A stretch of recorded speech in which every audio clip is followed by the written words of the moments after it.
Quienes quieran leer nada más la narrativa, pues uno puede pensar que es una novela.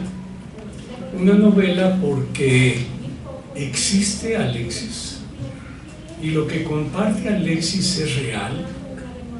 Alexis existe, y Alexis descubrió que tenía déficit de atención cuando trajo a su hija a ser evaluada por tener déficit de atención.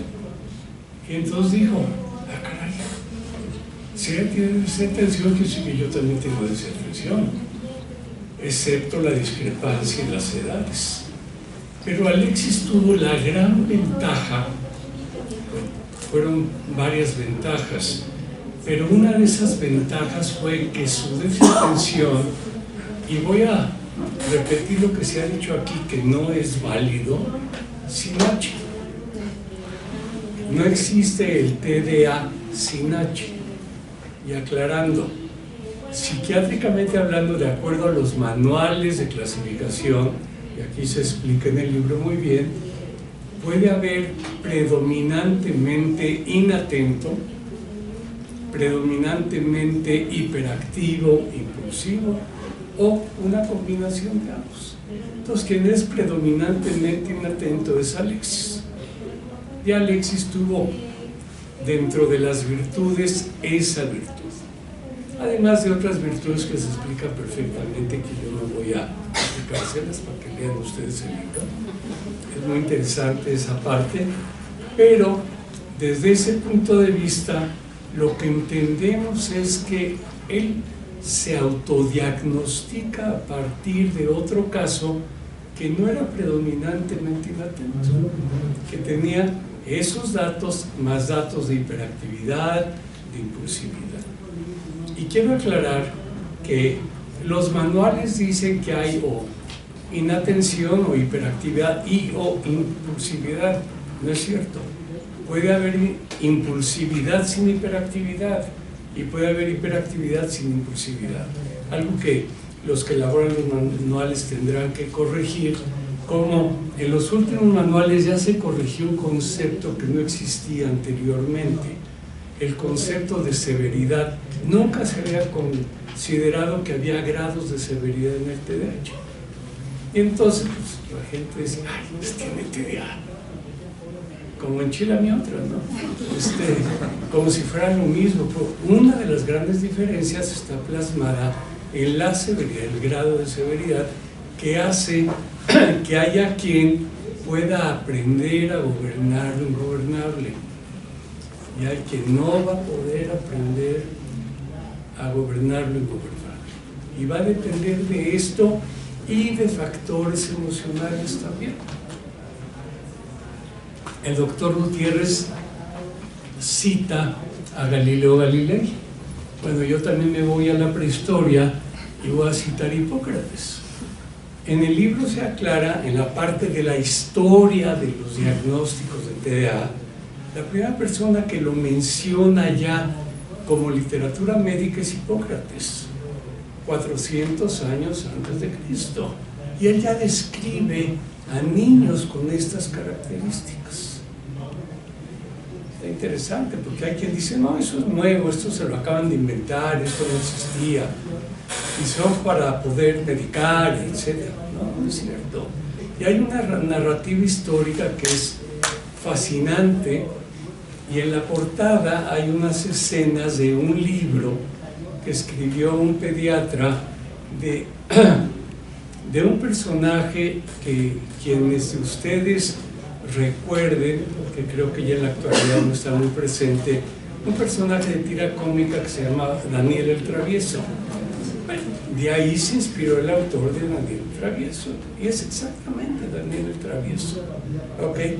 Hay otro que también, con una diferencia de un par de años, que escribe Sapel-Philip, que es un cuento para niños alemán, y es lo mismo. Están hablando de estos niños que lo que los domina es su hiperactividad y su impulsividad, y los papás no pueden con ellos, y ellos no pueden con la vida y no pueden con el mundo. Pero vamos a regresar a Alexis. Alexis sí podía controlar su sintomatología para llegar a ser, como lo dice esta narrativa, un hombre de extraordinario éxito académico, de prestigio,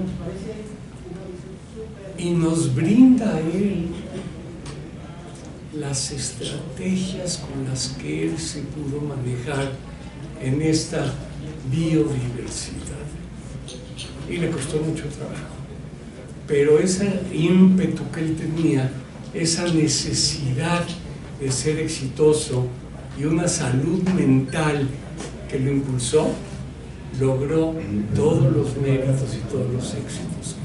Y esta narrativa, habría que nada más leyera eso, no se lo recomiendo, lean todo el libro por favor, pero van a decir qué interesante, tendré yo TDA y podré yo aprender o he aprendido a gobernar mi ingobernabilidad.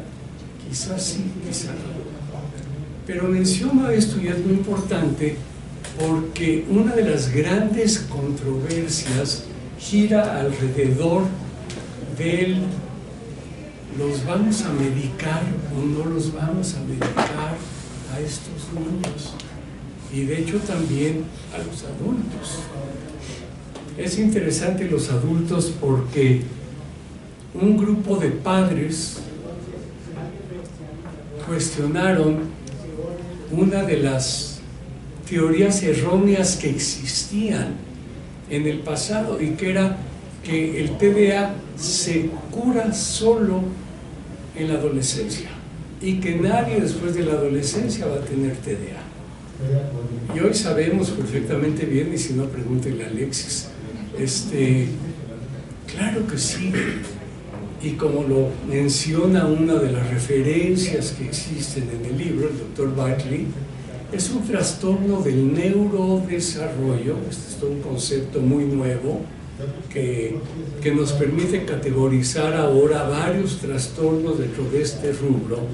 Y en los trastornos de neurodesarrollo sabemos que se nace, se crece, se vive y se muere con ese trastorno del neurodesarrollo, excepto que tenemos la posibilidad de adaptar mecanismos de sobrevivencia o mecanismos de funcionalidad en algunos casos, desafortunadamente en otros casos no, pero sería el título, aprender a gobernar lo ingobernable.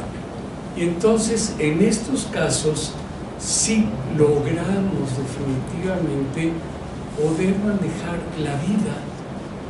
Y la maestra León mencionaba muy atinadamente algunas de las mal llamadas comorbilidades que acompañan al TDA. En el libro se aclara que no son necesariamente comorbilidades. ¿Qué quiere decir esto? Comorbilidad es otro trastorno que va a la par del trastorno que nos atañe. Y entonces hablamos, ya se mencionó, del trastorno de ansiedad y del trastorno de depresión y otras cosas. La verdad es que, de acuerdo a un planteamiento que hace una doctora canadiense, ella lo que dice es, esto se va a dar como consecuencia de, o sea, no es otro trastorno, sino que tiene la misma etiología. Trastornos diferentes tendrían etiologías diferentes. Aquí no, con la misma etiología, las dificultades que enfrentan, sobre todo los niños que tienen trastornos de aprendizaje, que es uno de estos trastornos bien importante del desarrollo, están fracasando todo el tiempo. Y los que no obedecen porque les gana el impulso y hacen cosas terribles, pues, ¿y ahora qué me va a pasar? ¿Y ahora cuál va a ser la consecuencia? ¿Y ahora se va a quedar en gritos o hay castigo?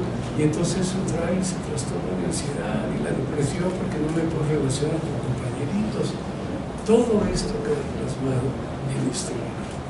Y quien tenga la oportunidad de leerlo, espero que sean todos los presentes y también los ausentes, ¿sí?, van a descubrir el trastorno más frecuente por el que los psiquiatras infantiles, y aquí hay un par de colegas míos, ¿sí? Tenemos en nuestra práctica privada los servicios hospitalarios.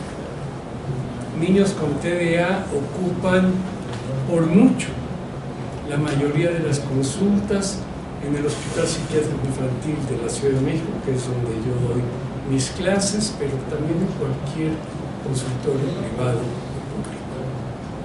Entonces, ¿medicamos? Sí, cuando es necesario. Sí, cuando ese niño o esa niña no va a poder gobernar lo gobernable y está destinado a vivir de fracaso en fracaso. ¿No medicamos? No. Como el viernes entregué los resultados de una evaluación y el papá me dijo, yo no voy a medicar a mi hijo.